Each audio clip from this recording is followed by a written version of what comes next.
नमस्कार मु गोलेक चंद्र साहू समस्त प्रथम जय जगन्नाथ कहूँ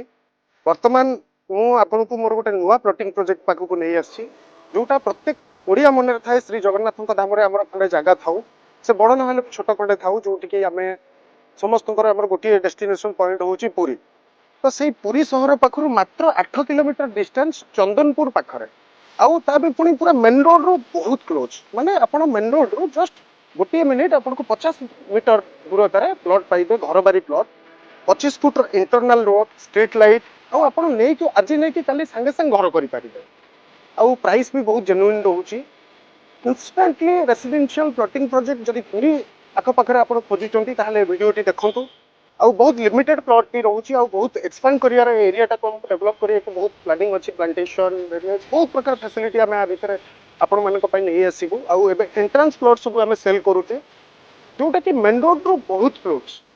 इंस्टांटली आप गोटे मिनिट मेन रोड रू आप प्लॉट रे पहुंची पारे जो कटक पूरी मुख्य रास्ता रोचे सहित मंदिर भी बहुत पाख रोचे 10 मिनिट भितर आप मंदिर पाखे पहुंची पारे आउ ए प्लॉट आप सेमी कमर्शियल भाव में यूज करेंगे गोटे बहुत भल नियरेस्ट टू क्लोज बहुत बढ़िया प्लॉटिंग घर बारी प्लॉटिंग प्रोजेक्ट आपड़ देखो वीडियो कौन सब एम्यूनिटीज रोचे डेफिनेटली आपको डिस्क्राइब करी जय जगन्नाथ धन्यवाद।